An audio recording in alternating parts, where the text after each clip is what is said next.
So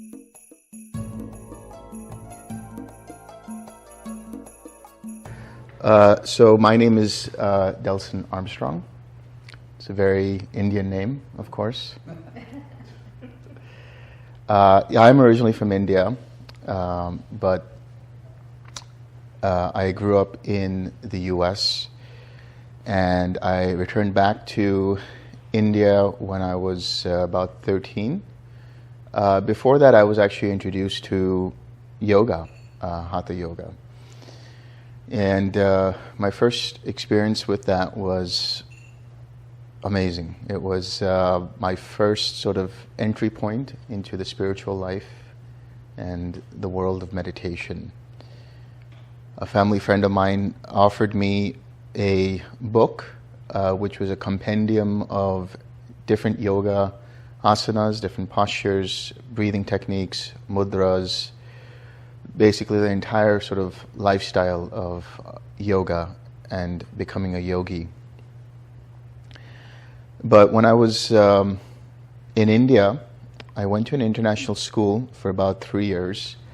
And in my third year, I met with a teacher who himself was a yogi. And he was trained under the Chinmayananda school, so Chinmayananda and Swami Shivananda, for those of you who might be aware of this. And I was very interested in understanding more about yoga. What is yoga? What do we do with yoga? He primarily taught me what's known as pranayama, a lot of different breathing techniques, and some asanas. And then towards the end of my time in school, I got expelled. So I decided I would go and travel to the Himalayas. I was invited to come to the Himalayas and study with him. So over there, I spent a great deal studying yoga philosophy, something known as Vedanta philosophy, and something known as Sankhya. So these are all sort of interrelated in terms of them being part of the 6 schools of Hinduism. And so Sankhya has a lot of overlap in yoga, and it also has a lot of overlap in Buddhism. So I thought I'll talk a little bit about my understanding of yoga from a more meditative and philosophical view. How many of you have read the Yoga Sutras? Okay, so good. I'm glad to see that. So you'll be familiar with some of the first few verses of the Yoga Sutras. And I want to kind of break that down from how I've understood it and how it's been taught to me. So the first verse is, and now yoga begins. And that's sort of the assumption that you've tried everything else and now you're here. You're here to learn yoga. And the second one is really important to understand because this is something that overlaps with Buddhism. It says, Yoga's chitta vritti nirodha. Yoga is the cessation of all mental faculties or activities. And then the third verse says, and then one's true existence is understood. And then it goes into the different kind of disturbances of the mind and so on and so forth. But it says that with practice and detachment, abhyas and vairagya, with practice and detachment, what does that mean? So I was recently, I think in March, I was recently in Delhi at this AI conclave, which was a conclave of different kinds of spiritual practitioners as well as people in the AI world. And one of the people there was a guy named Eddie Stern. Don't know anything about him, but I was listening to what he was saying, and apparently he's a very big yoga teacher. But I had a chance to have a private audience with him. And I said, if you were to boil down the practice of yoga, how would you boil it down? And he said, it's the practice and detachment. So what do we mean by that? It's the practice of learning to let go of all of the things that fluctuate in the mind. All of the things that are changing all the time in the mind. Right? And it's the detachment from those things. So it's the practice of letting go of the changing, coming to the unchanging, and being detached from that process. And I thought that's a great way of putting it, because that is the practice of yoga, is to bring the mind to the culmination point where it completely ceases. Because once it ceases, it has the capacity to go beyond the fluctuations of all of these different reflective experiences. And there are these 5 different disturbances like sleepiness and memory and different kinds of perceptions and so on, which are very similar to Buddhism, which talks about 5 hindrances. And the 5 hindrances in Buddhism are craving, aversion, restlessness, sleepiness or sloth and torpor, and doubt. So my experience with yoga when I was there in the Himalayas was also the study of Patanjali's 8 limbs. This is very, very interesting, because nowadays you see in the West, and now even in India, you have all forms of yoga. You have Laya yoga, you have Kundalini yoga, you have beer yoga, you have cannabis yoga, goat yoga, so I've heard. I don't know what that is, and I don't want to know what that is. But there's a specific kind of yoga that's mentioned in the Yoga Sutras. It's called Kriya yoga. And Kriya yoga, for those of you who might have studied or heard about Paramahansa Yogananda and the autobiography of a yogi, that's Kriya yoga, but we're talking about something different, which is mentioned in the Yoga Sutras. And there's 3 things that comprise of Kriya yoga. It's known as tapas. I'll translate it for you. Tapas, swadhyaya, and Ishwar pranidhara. So tapas is what? Heat. Tapas is heat. It literally means heat. Swadhyaya means to study oneself, study one's actions, study one's mind. And Ishwara pranidhana is being devoted to a higher purpose. These are sort of the literal meanings of these words.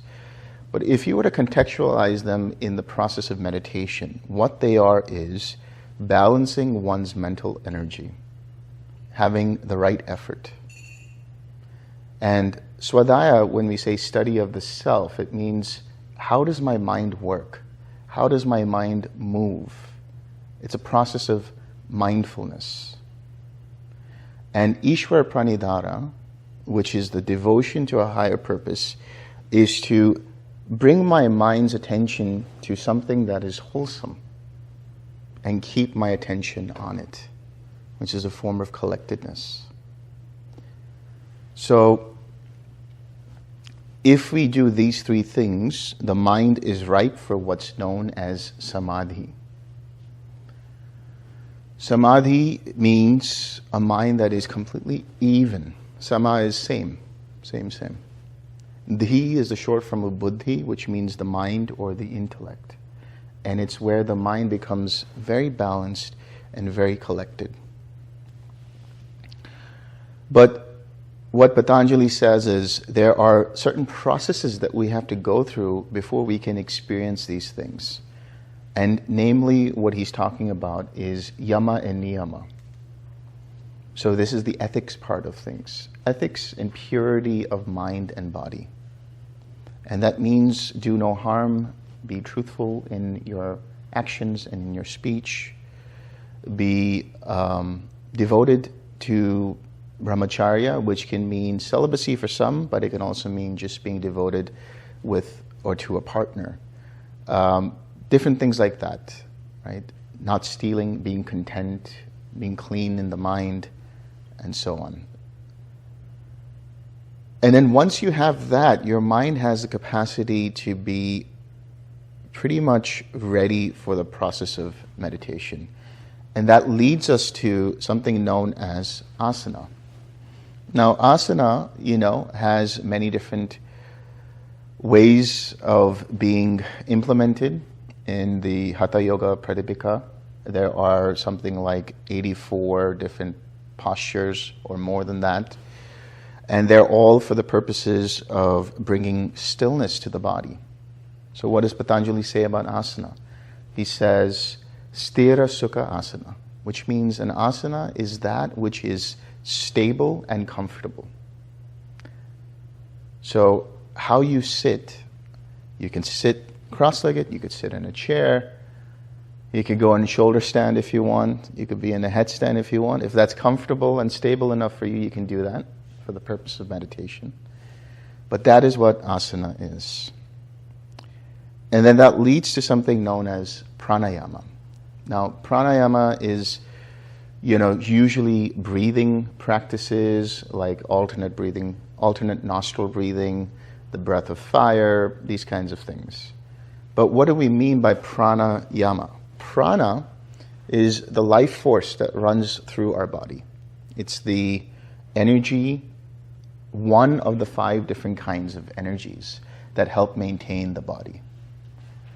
So prana is the process of in-breathing, bringing in energy through the breath. There's something called apana, which is the process of elimination. There's something known as samana, which is the process of digestion. Something known as udana, which happens in the head, and vyana, which is the circulation of energy through the body, which is the circulation of the air, circulation of the blood, and so on. But here, what we're talking about is pranayama. Yama means to bring to control, to bring to steadiness. So we are engaging directly with the prana through the breath. The breath itself is not prana. The breath is the carrier for prana. Right? So when we're utilizing the breath, it's allowing us to utilize that energy. And we're learning how to still the mind by stilling the breath. But the process of doing this is less about being forceful with the breath and more about observing how our breathing happens. Because this is in conjunction with the tapas, the Ishvara Pranidhana, and the swadhyaya, right? The study of oneself. When you observe how the breath moves, you become more and more in alignment with prana. This is pranayama. As this happens, the breath becomes subtler and subtler, and your mind becomes more steady. And now you go into the territory of what's known as pratyahara. And pratyahara is essentially withdrawing the mind. The image that's given is like a tortoise that withdraws its limbs and now is ready for meditation. So what are you doing by doing that? You are actually sitting down for meditation. You have stilled the body, right? You have asana. And now your prana starts to become more aligned as your breathing becomes softer and softer and more and more subtle. And as you do this, your mind starts to become collected. Your mind becomes less interested in what's happening in the outside world. It becomes more withdrawn. It's secluded from all of the different noise that's happening. And then from this pratyahara, there is something known as dharana. And dharana is essentially taking an object of meditation. You bring your mind towards an object of meditation. And we'll talk more about that when we talk about TWIM, because we might do a guided meditation with that, and I'll show you. So dharana is bringing the mind towards one particular object. and you get into what's known as dhyana. Dhyana is translated as concentration or focus, but that's too hard of a translation, because what that means is we're suppressing the mind. We are forcing the mind to concentrate. But what's happening here is we're letting the mind rest into an object, and then we're allowing the mind to stay with the object. So the process of dhyana is to stay with the object of meditation as best as you can.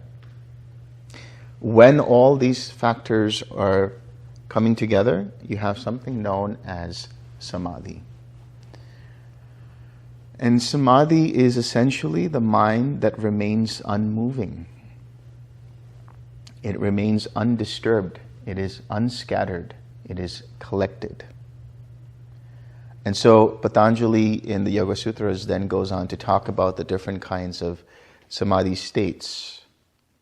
And he talks about there's samadhi with joy, there's samadhi with the sense of I, there's samadhi that is with an object of meditation, without an object of meditation, and so on and so forth. So there are many different technical terms for these things, but they overlap with some of the things that we will talk about in reference to Buddhism. And so when we go through this line of thinking through yama, niyama, asana, pranayama, pratyahara, dharana, dhyana, and then samadhi, we get to yoga. And so the process of yoga there is to still the mind to such an extent that there's nothing left. And the true nature of reality presents itself without filtering it through the senses, without filtering it through our concepts of what it is and what it isn't. Yoga generally is translated as what? Anybody know? Yoke. Yoke, right? Which means to? Bind together. Right, to join together, to bind together. So this is what yoga generally is translated as. But actually, yoga is pointing to the issue, not the goal. Yoga is pointing to the issue that the mind has been joined to the unreality with the reality, which is known as Purusha and Prakriti. Yeah? So Purusha is the unchanging. Going back to Eddie Stern's description, the unchanging. And Prakriti is the changing. So Purusha is the actual nature of experience. It's what's behind the experience. It's a substrate of all experience. And Prakriti is that which is the dance that happens on top of it. But the issue here is that they're joined together. And the whole point of yoga is to still the Prakriti, which are the fluctuations of the mind, to come to Purusha, which is already there. It's not something to gain. It's not something to achieve. It's already present as what is known as the true nature of existence, as per the Yoga Sutras. So that's sort of my little spiel on yoga, as I understand it from my experience and my journey through this process. Does anybody have any questions before we move on?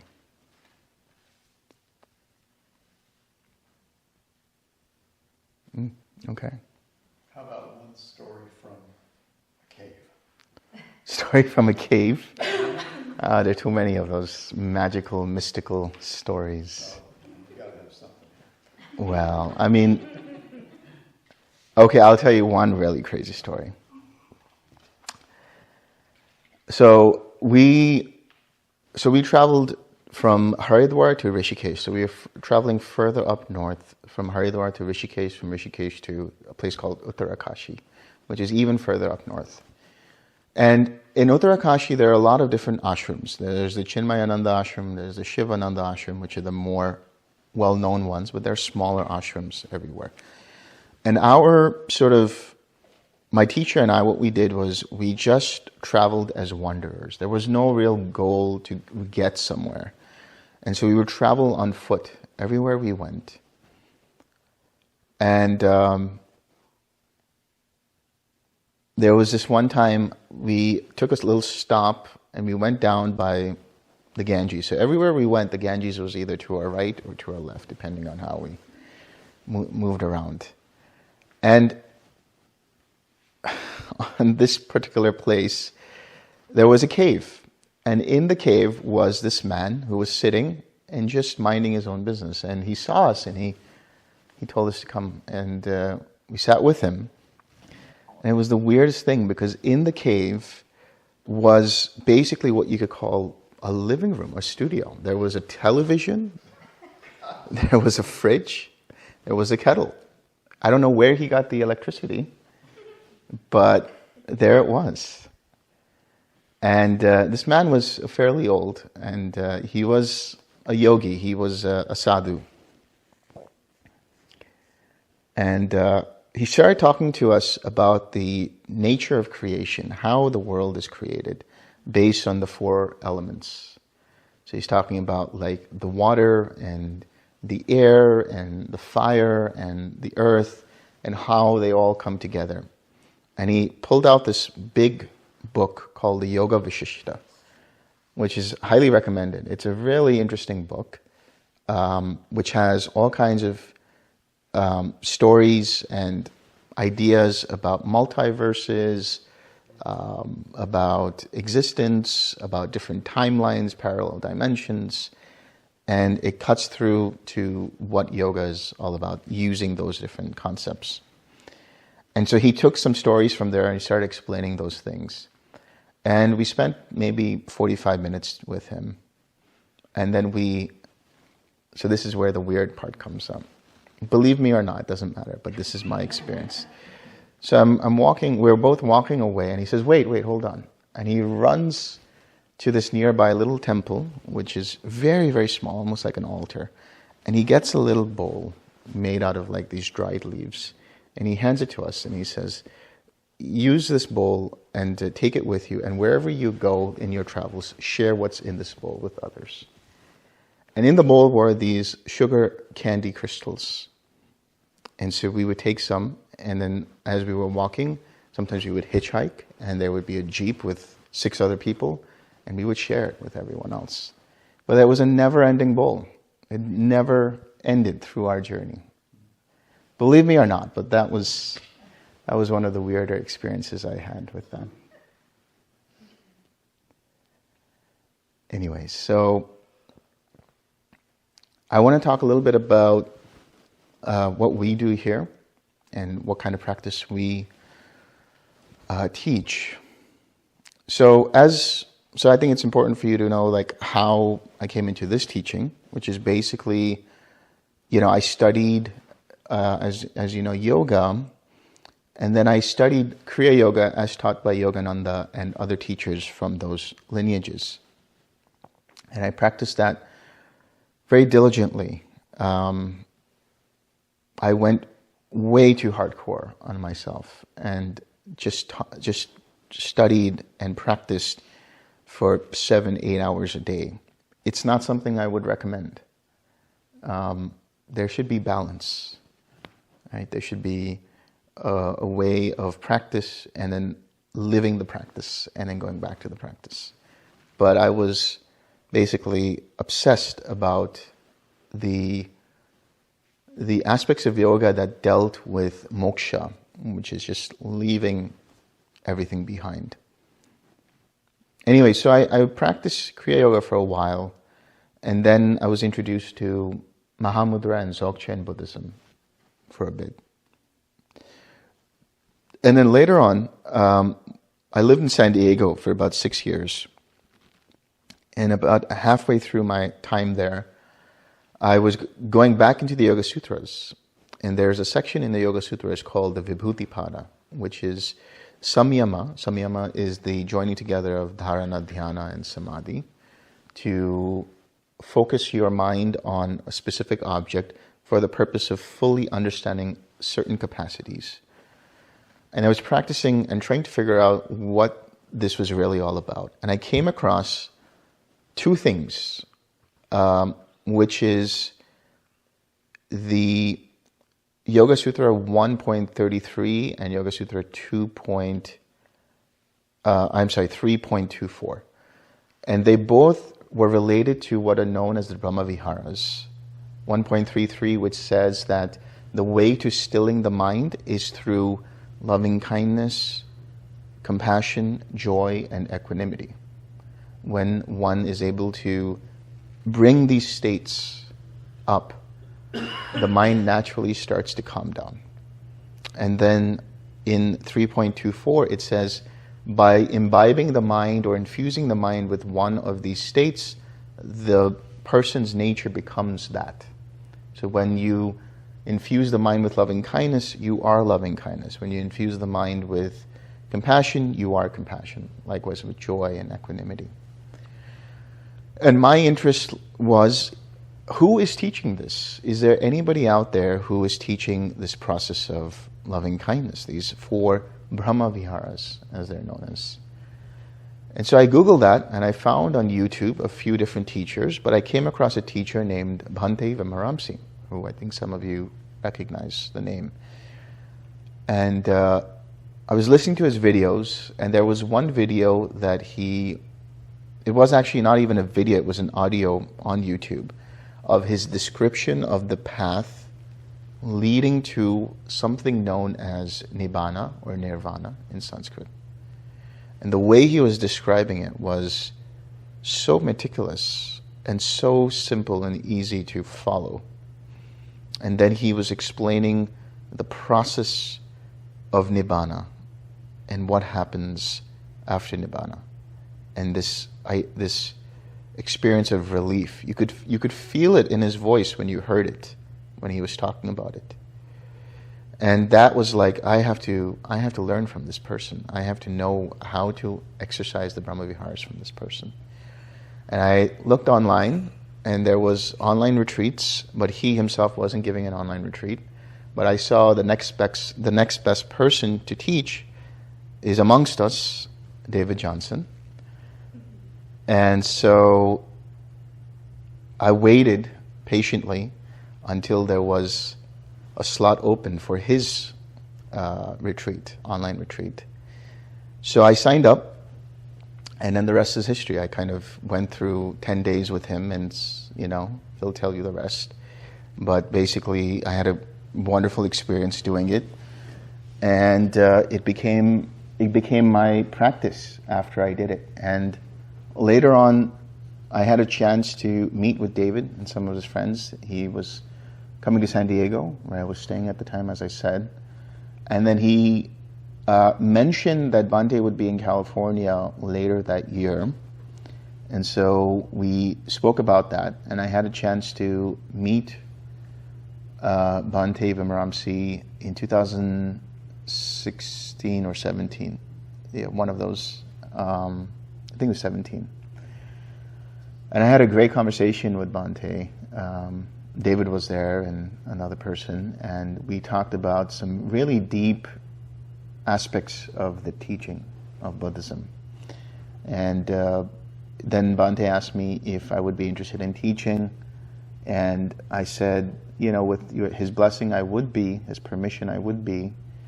And so I started becoming an online TWIM teacher, where I would do email sort of back and forth with students for a while.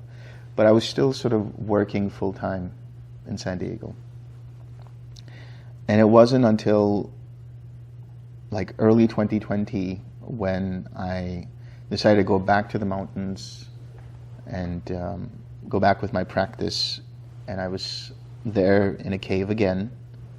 I stayed there for a very short period of time because the pandemic hit.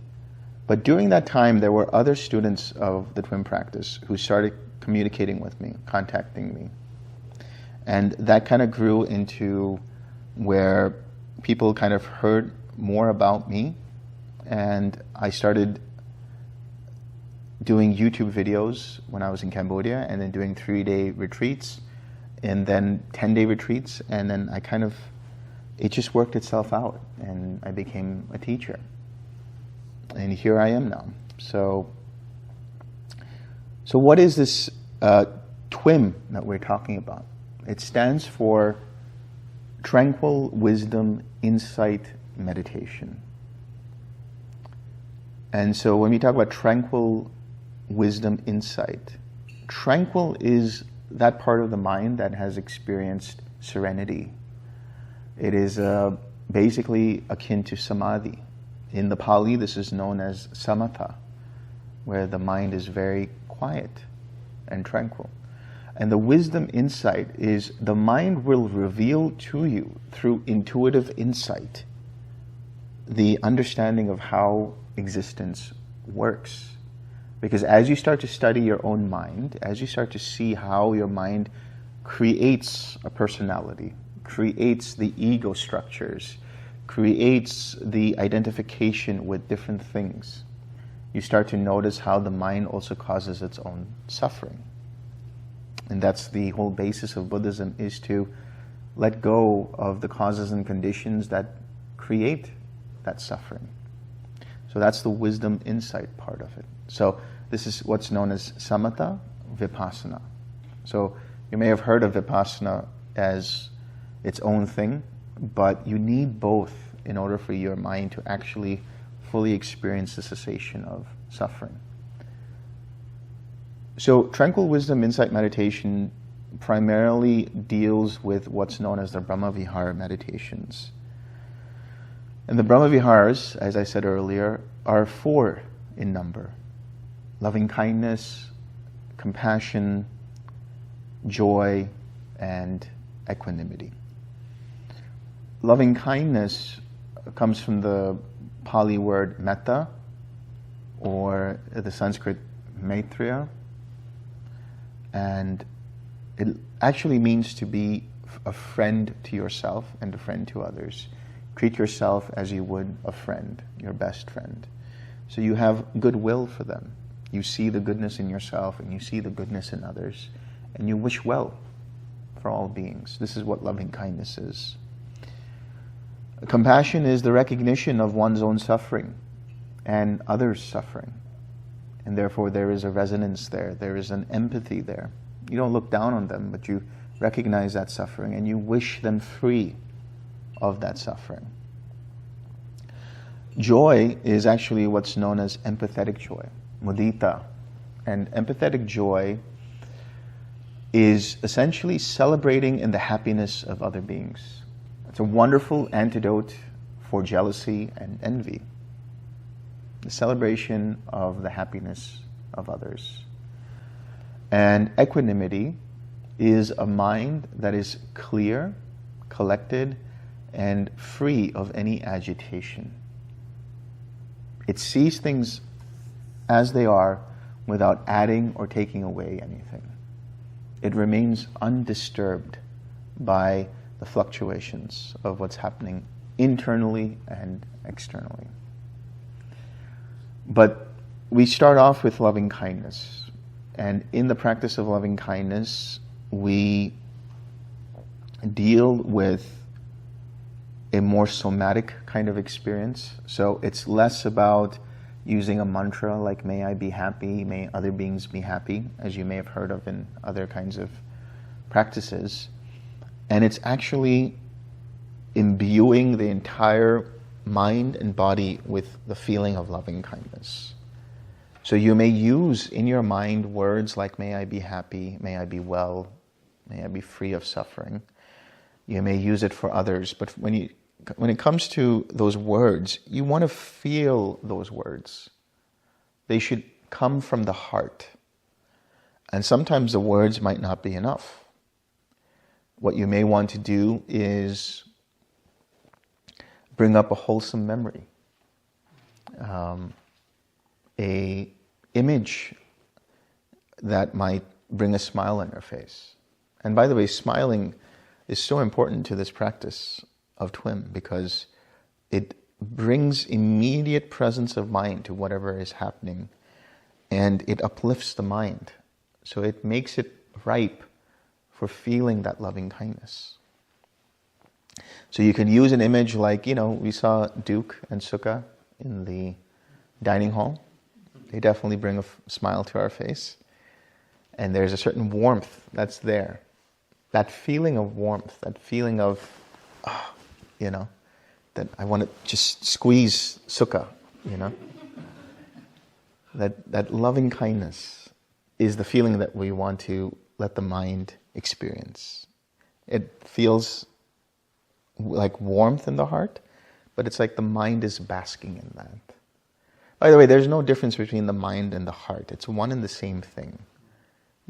Modern sort of way of looking at it is it's the mind and it's the heart. But the word for mind in Pali and Sanskrit, there are many different ones, but there's chitta. But chitta can refer to consciousness, it can refer to mind, and it can refer to the heart. So it's really the heart-mind, or the mind-heart. It doesn't matter whether you're talking about the mind or the heart. So you're infusing the feeling of loving kindness, and you're letting your mind rest in that feeling. And if you can let the mind just rest there, that is your object of meditation, to stay with that. But invariably, you will get distracted at one point or the other. But worry not. The Buddha had come up with a plan of action, which he called right effort, and which is now, in the modern context, the 6 R's. So what we're doing here is we sit down for meditation, we put a smile on our face, bring up a wholesome image, bring up a wholesome memory, say to yourself, may I be happy, whatever works for you. For one person, it was, I recognize the good in myself. That felt really good to them. So just use what works for you. And you bring your attention there, right? And you stay with your mind being in that feeling of loving kindness. And you may stay there for a little while, and you might notice thoughts are there in the background. But your mind's attention is still with the feeling of loving kindness. So you're not really distracted. Your mind is sort of aware of stuff happening in the background, plus with the feeling of loving kindness. But if the mind's attention goes completely away from the loving kindness, and now you're thinking about this or that, you're no longer feeling into the loving kindness, now you're distracted. So how do you deal with that distraction? When you notice, that means you recognize you were distracted. This will happen at some point. You'll realize, oh, my mind was somewhere else. It's no longer in the feeling of loving kindness. I recognize I'm distracted. That's the first step. The second step is release. What are we releasing? We're releasing our attention from that distraction and then bringing it back to the mind and body. And then we relax. This is very essential to the practice. In Buddhism, in the Pali Canon, which are part of the sayings of the Buddha, the wisdom teachings of the Buddha, he talks about tranquilizing the body, tranquilizing the mind. So tranquilizing is relaxing. So we're relaxing any tightness and tension that might be present in the body, any tightness and tension that might be present in the mind. Now don't ask me how to relax. You guys should probably know how to do that. Yeah, you feel that. You feel into the body. You know what it feels like to be tight, and you know what it feels to let go. So you relax, and then you come back to the smile. If you're smiling, great, that's re-smile. And then you return back to the feeling of loving kindness. And you stay with it. And you repeat the process whenever you get distracted. So what is a distraction? A distraction can be something like a craving for something, right? Like you're thinking about something, you're planning something, you're wondering about something. It could be aversion, right? Maybe you're hearing somebody talk outside of the hall, and now your mind's attention is there, and you're irritated by that. Or it could be some kind of ill will or animosity you might have towards someone or something that happened to you in the past. It could be restlessness, agitation in the mind, thinking too much. It could be sloth and torpor. There is a certain level of tiredness or laziness or dullness in the mind. It feels like you're meditating, but then actually your mind has fallen asleep, Or what's known as doubt. So the word doubt here, it's not doubt, not just doubt in yourself or anything else. It's about the lack of discernment of what is actually happening in the mind. Is there a wholesome state or an unwholesome state? Is the mind with its object, or has it gone somewhere else? That doubt leads us towards further proliferation of these thoughts. And so using the 6 R's, we're gently guiding the mind back to the present moment, and the anchor for the present moment is the feeling of loving kindness, which is the object. And then from there, for about first 10 minutes, you're with yourself, and then the rest of the practice, you're using a spiritual friend. Now, that doesn't mean a friend who is necessarily spiritual. It just means a friend that you admire, somebody that you like, somebody you think of, brings a smile to your face. Generally, they are of the same sex. They are alive, and they're not a relative, because that complicates things initially. We have all kinds of mixed baggage when it comes to our relatives. But with a friend, somebody that you admire, it could be somebody you know personally, or it could be somebody that you admire from afar. When you bring that person into mind, you may visualize them in front of you, smiling in front of you, or if you're not really visual, that's okay. You can imagine, or you can just intend that feeling of loving kindness that you're staying with is for that spiritual friend. Some people like to bring the spiritual friend and put them in their heart and let them bask in that feeling of loving kindness. And you do this for the rest of the sit. And you want to sit for a minimum of 30 minutes. Yeah.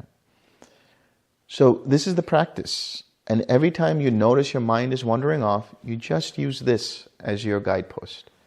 Bring the mind back in this way. A gentle bringing back of awareness into the present moment, back to your object. You guys have any questions about this? Initially, there is. Okay. So when you start off with this practice, you will start off first with yourself for the first 10 minutes, and then with the friend. And the friend is just a way of extending that loving kindness outward. And then later on, you will start bringing other people and things into the picture.